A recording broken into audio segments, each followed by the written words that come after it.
Bienvenue dans les Logions du Bon Larron, le podcast où nous cherchons ensemble la lumière jusque sur la croix. Aujourd'hui, nous commençons par une citation de la Bible. Ce n'est pas contre des êtres de chair et de sang que nous avons à lutter, mais contre les principautés, les puissances, contre les forces invisibles du mal qui habitent les cieux. Éphésiens chapitre 6, verset 12. Il y a derrière le tumulte des choses visibles un autre monde, non pas un ailleurs lointain, mais une profondeur réelle, vibrante, un souffle d'éternité que seule la foi permet de percevoir. Il est traversé d'anges, de signes, d'ombres et de combats. Notre époque moderne a relégué anges et démons au rang de mythes poussiéreux. Parmi les croyants, beaucoup n'y croient plus réellement. Selon un sondage récent, seuls 34% des Français croient à l'existence d'êtres surnaturels comme les anges ou les démons. La majorité, y compris nombre de catholiques, considèrent ces réalités invisibles comme des symboles ou des contes d'un autre âge. On prie peut-être, mais sans vraiment attendre de réponse. Un peu comme si on lançait un message dans le vide, le surnaturel devient gênant, suspect, moyenâgeux, voire obscurantiste. Ce glissement est discret mais lourd de conséquences. On récite le credo, mais on le pense au figuré. On lit l'évangile, mais on en exile les esprits. On parle de Dieu comme d'une idée morale abstraite, non comme d'un être vivant. À force de rationaliser, on aboutit à un christianisme psychologisé, vidé de sa substance spirituelle, et lorsque le visible est coupé de l'invisible, le monde perd sa profondeur et sa cohérence.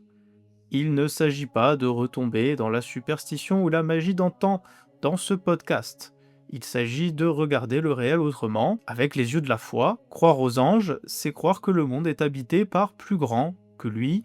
Croire aux démons, c'est reconnaître que certaines forces du mal ne s'expliquent pas seulement par le hasard ou la chimie du cerveau. C'est retrouver une clé perdue, une clé d'une profondeur invisible sans laquelle le visible lui-même devient absurde. La foi catholique affirme que les anges existent bel et bien. C'est une vérité de foi attestée à la fois par l'écriture et par la tradition. Par nature, les anges sont des créatures purement spirituelles. Ils sont dépourvus de corps matériel, mais dotés d'intelligence et de volonté. Ce sont des personnes créées immortelles, d'un rang ontologique supérieur à celui de l'homme, puisqu'ils dépassent en perfection toutes les créatures visibles. Le mot ange, du grec angelos, messager ou plus exactement transmetteur, ne désigne pas leur nature mais leur fonction. Saint Augustin le disait de cette manière. Ange est le nom de leur office, nom de leur nature. Si tu cherches comment s'appelle leur nature, c'est esprit.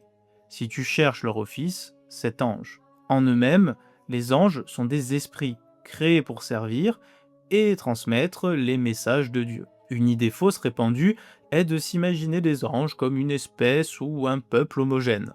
En réalité, chaque ange est absolument unique en son genre. Dans la pensée de saint Thomas d'Aquin, qui a longuement traité des anges, l'individuation des créatures se fait par la matière. Or, les anges sont immatériels, donc deux anges ne peuvent pas partager la même essence spécifique. Chaque ange est sa propre espèce. Autrement dit, Gabriel, Michael, Raphaël et tous les anges connus ou inconnus sont chacun un genre en soi, une création directe de Dieu. Cela signifie que le monde angélique est infiniment plus diversifié que le monde visible, chaque ange reflétant à sa manière une facette de la sagesse divine, chaque ange étant sa propre espèce. De cette nature spirituelle découlent plusieurs caractéristiques importantes. Pas de limitation corporelle, ne possédant ni corps ni matière, un ange n'est pas localisé dans l'espace comme nous. Il n'occupe pas un lieu au sens physique, même s'il peut agir en un lieu. Il n'est pas soumis aux besoins ou aux faiblesses du corps. Esprit signifie qu'il existe d'une existence simple et entière, sans composition matérielle. Connaissance intuitive infusée. L'intelligence angélique fonctionne différemment de la nôtre. Un ange ne connaît pas en partant des sens ou par le raisonnement progressif. Dès sa création, Dieu l'a illuminé en lui infusant les idées intelligibles des choses qui lui permettront de comprendre sa mission. Les anges saisissent la vérité d'un seul trait de génie, là où nous devons apprendre pas à pas. Ils ne sont pas omniscients pour autant, ils connaissent ce que Dieu leur révèle ou éventuellement d'autres anges. Liberté et choix définitif. Leur volonté opère sans hésitation ni passion. Ayant une intelligence claire, ils posent leur choix libre en pleine connaissance. C'est pourquoi le choix initial des anges, pour ou contre Dieu, fut immédiat et irrévocable. Ceux qui ont refusé Dieu, Satan et les démons, l'ont fait en pleine lumière. Leur refus est absolu, il n'y a pas de retour possible. Ce n'est pas Dieu qui refuse de pardonner, c'est eux qui refusent de recevoir ce pardon. En somme, un ange est un esprit personnel, immortel, doué d'intelligence et de volonté, créé par Dieu pour le servir. Chacun est une personne au sens plein, un sujet capable de connaître et d'aimer. Ni éternel comme Dieu, ni temporel comme nous l'avons dit, les anges vivent dans ce que les théologiens appellent l'aevum, une forme de durée spirituelle. Les anges ne sont pas soumis au temps qui s'écoule, ils ont été créés dans le temps, mais ils n'expérimentent pas la succession continue des instants. Leur durée est faite d'instants spirituels liés à leurs actes de volonté et d'intelligence. Chaque action d'un ange, se déplacer, transmettre un message, adorer Dieu, marque un moment dans sa durée. En dehors de ces actes, ils ne vieillissent pas. Leur temps est discret, non continu. L'ange vit une succession d'actes stables, d'instants de pure décision.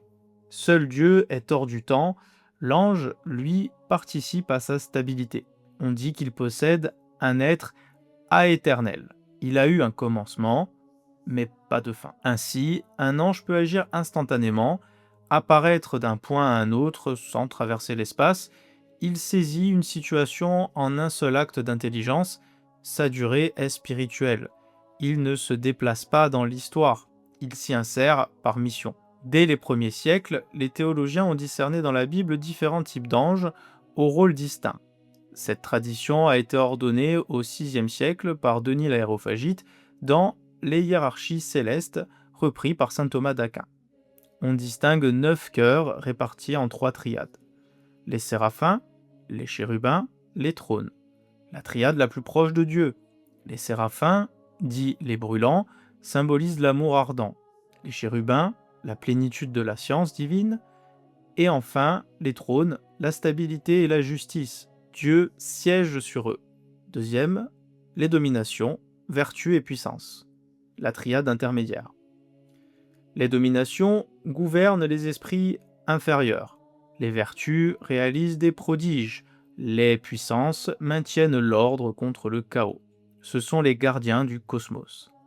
Enfin, les principautés, les archanges et les anges. La triade la plus proche de nous. Les principautés veillent sur les peuples. Les archanges sur les missions décisives. Michael, Gabriel, Raphaël, tous ces saints anges sont là pour nous aider et veiller sur l'histoire humaine. Et les anges, proprement dit, accompagnent chaque être humain. On parle communément des anges gardiens. Chaque être humain reçoit à sa naissance, donc, cet ange gardien, protecteur et guide spirituel. Ce n'est pas un symbole, c'est une vérité de foi. L'ange veille sans s'imposer, éclaire sans contraindre. Cette hiérarchie n'est pas un organe bureaucratique, mais une cascade de lumière. Dieu, dans sa sagesse, gouverne les inférieurs par les supérieurs. La grâce passe de degré en degré, comme la lumière d'un vitrail. Les séraphins reçoivent de Dieu et transmettent jusqu'aux anges gardiens. La subsidiarité angélique est un ordre d'amour et de service. Mais les anges ne sont pas des dieux. Ils refusent d'être adorés. Dans l'Apocalypse, lorsque Jean tombe à genoux devant un ange, celui-ci répond « Ne fais pas cela, je suis ton compagnon de service. Adore Dieu seul. L'ange n'est qu'un miroir de la gloire divine. » Parler des anges implique aussi de parler des anges déchus. Satan n'est pas un mythe ni un symbole, comme certains essayent encore et encore de le faire croire. C'est un ange qui a refusé l'amour, qui a préféré la gloire de soi à la lumière de Dieu. Le Christ parle de lui sans détour, il le nomme le malin, le père du mensonge, il chasse les démons, il les affronte et il les commande. Jamais il ne dit « ce n'est qu'une métaphore ». Jésus parle à Satan et Satan lui répond. Le combat spirituel n'est donc pas juste symbolique, c'est une réalité inscrite au cœur même de l'Évangile. Refuser cette dimension invisible, c'est se désarmer. Une foi sans le monde invisible devient impuissante. Une foi qui psychologise le mal finit par banaliser le péché. Mais le Christ nous a donné les mots de la résistance. Ne nous laisse pas entrer en tentation, mais délivre-nous du malin. Le mal n'est pas qu'une absence de bien, il est aussi porté par des esprits rebelles, et leur influence n'est pas anodine. L'homme, s'il se coupe de la prière, reste sans défense, car le combat spirituel n'est pas un concept moral, c'est une condition humaine en lutte entre la lumière et les ténèbres. Mais croire au monde invisible ne signifie pas craindre l'ombre à chaque instant. La foi catholique ne prêche ni la peur ni la fascination. Saint Ignace de Loyola enseigne. Quand c'est Dieu qui agit, il laisse dans l'âme paix, douceur et clarté. Quand c'est le malin, il laisse trouble, agitation et confusion. Le discernement est la clé, l'esprit de Dieu éclaire, le mauvais esprit aveugle, obscurcit. L'angéologie n'a rien à voir avec les dérives ésotériques qui prétendent invoquer les anges ou communiquer avec eux. Les bons anges n'obéissent qu'à Dieu. Vous ne pouvez pas les appeler. Si un ange répond, méfiez-vous. Il ne se laisse pas manipuler par je ne sais quelle pratique occulte. Celui qui cherche à les invoquer en dehors de la prière chrétienne risque d'attirer des esprits trompeurs. Ces anges de lumière, dont parle saint Paul, déguisés pour séduire les naïfs. Le chrétien n'a pas besoin d'appeler les anges. Dieu les envoie. Et Dieu est très généreux quand il s'agit de grâce. La vraie attitude n'est pas l'invocation, mais la prière dans la confiance. Fides, la foi. Fidélité, confiance. Nous pouvons les prier, les remercier, les invoquer en union avec Dieu, mais jamais les traiter comme des forces à manipuler. Redécouvrir les anges, c'est redécouvrir que le monde est habité, que la création visible et invisible forment une seule symphonie, que chaque instant de notre vie est accompagné, inspiré, protégé. Les anges prient avec nous, ils chantent avec l'Église, ils veillent sur le monde jusqu'à la fin des temps, et dans l'épreuve, ils répètent silencieusement la parole du Christ, « Ne crains pas ». Et je voudrais faire part d'une réflexion personnelle. En effet, on attribue souvent l'affaiblissement de la pratique et de la foi catholique à des querelles liturgiques. Cette lecture est à mon sens plus que réductrice. Le cœur du problème tient bien davantage à un glissement vers un positivisme austère, rassurant intellectuellement mais stérile spirituellement, contraire à l'ampleur du credo. À force de n'expliquer le réel que par ses surfaces mesurables, on a fini par désamorcer l'espérance, étouffer l'imaginaire théologal et faire taire la grande rumeur du monde invisible. Les âmes, elles, n'ont pas cessé d'avoir soif de ce mystère, de présence, de signes, de combat et de consolation.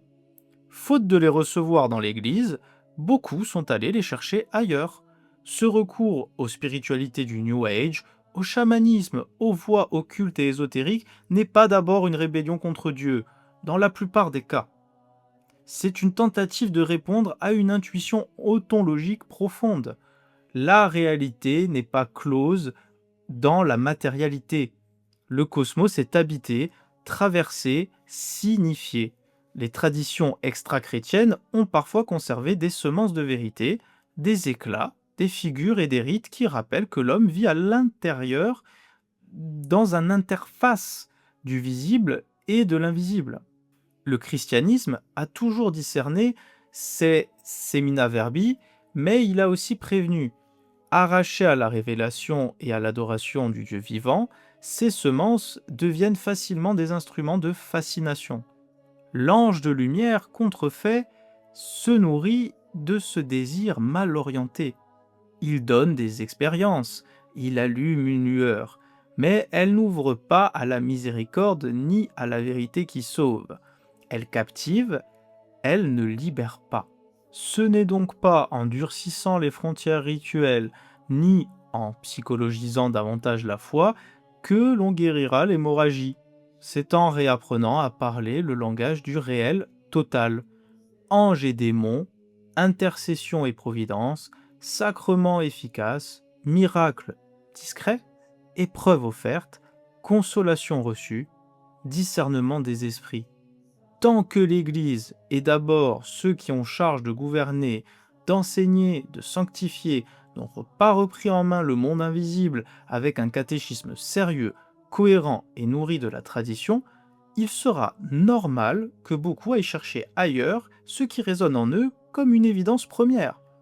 La preuve étant de la quantité d'œuvres ésotériques et New Age utilisant les anges. Mais concrètement, cela suppose plusieurs conversions. Une conversion de l'intelligence tout d'abord. Il faut sortir du réductionnisme sans renoncer à la raison. Rappeler que la foi n'est pas l'ennemi de la science, mais sa dilatation, et que l'intelligence chrétienne embrasse ce qui dépasse la mesure sans renier ce qui est mesurable. Lutter contre le positivisme, ce n'est pas épouser l'irrationalisme, c'est recevoir une raison transfigurée par la révélation. Ensuite, il y a la conversion du langage pastoral. Redonner droit de citer aux mots bibliques et patristiques sur l'invisible, sans mièvrerie ni emphase. Parler des anges gardiens comme de compagnons réels, du combat spirituel comme d'une expérience quotidienne, des tentations comme de sollicitations objectives, de la prière d'intercession comme d'un acte qui déplace réellement des choses dans l'ordre de Dieu. La conversion liturgique intérieure, non pas multiplier les effets, mais réapprendre la mystagogie, l'intelligence symbolique et la beauté. La liturgie est une épiphanie de l'invisible. Elle doit redevenir lisible comme telle. Une messe parfaitement correcte, mais spirituellement muette, n'alimente ni la foi ni l'espérance. Une liturgie humble, belle, priante, reliée à la vie intérieure et à l'enseignement sur l'invisible, ouvre l'âme et la garde. Une conversion disciplinaire et prudente sur l'occulte. Enseigner clairement pourquoi certaines pratiques, divination, spiritisme, magie, channeling, violent la première alliance et exposent aux contrefaçons préternaturelles. Expliquer sans anathème facile, mais sans ambiguïté, en quoi ces voies détournent l'aspiration légitime au sacré vers des puissances trompeuses. Proposer la vraie voie, adoration eucharistique, confession fréquente, sacrement, prière à l'ange gardien, prière à Saint Michel, bénédiction et sacrement, accompagnement spirituel. Enfin, la conversion du discernement communautaire, former les prêtres, les catéchistes, les accompagnateurs et laïcs à l'art ignatien de reconnaître les mouvements de l'âme, savoir distinguer visitation et illusion, consolation et excitation passagère, tentation et fragilité psychique, nommer l'ennemi sans l'exagérer et surtout ne pas réduire tout mal à la psychologie ni tout trouble psychique à une emprise démoniaque. Pour avancer, on peut esquisser un tronc commun catéchique sur l'invisible, simple et robuste, articulé en 8 modules. Révélation et monde invisible, Bible et tradition, nature et mission des anges, hiérarchie céleste et subsidiarité spirituelle, temporalité angélique et providence, réalité des démons et limites de leur pouvoir, combat spirituel et armure de Dieu, discernement des esprits et règles ignatiennes, mise en garde contre l'occulte et chemin de guérison, sacrement, prière, charité. Chaque module s'enracine dans l'écriture, s'éclaire par les pères et, Thomas d'Aquin, se conclut par des exercices de prière et des gestes concrets. Au niveau paroissial, des gestes simples changent une atmosphère. Rétablir sereinement la prière à Saint-Michel à la fin de la messe, quand c'est opportun, enseigner et prier régulièrement la prière à l'ange gardien, proposer chaque mois une veille d'intercession et de délivrance dans le respect des normes de l'Église, offrir une formation annuelle au discernement, inviter des témoins sobres et solides, exorcistes mandatés, religieux, laïcs formés, remettre la parole au centre avec des catéchèses bibliques sur les récits angéliques, soigner la beauté et la clarté des rites, multiplier les temps d'adoration silencieuse. Il ne s'agit pas de faire revenir les gens par le spectaculaire, mais d'honorer en eux la soif du vrai et du vivant. L'Église ne manque ni de vérité ni de puissance. Elle manque parfois de la dire et de la laisser agir. Quand l'invisible est repris au sérieux, la foi retrouve sa densité, la prière redevient une arme, la liturgie redevient un ciel ouvert, et les chemins de la mission se réouvrent par eux-mêmes. Alors, les semences de vérité présentes dans les cultures et les quêtes contemporaines trouvent leur accomplissement, non dans un syncrétisme, mais dans la plénitude du Christ, Seigneur des anges et vainqueur du mensonge.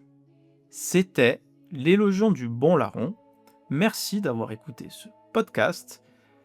Continuons ensemble, accompagnés de nos anges gardiens, à chercher la lumière jusque sur la croix.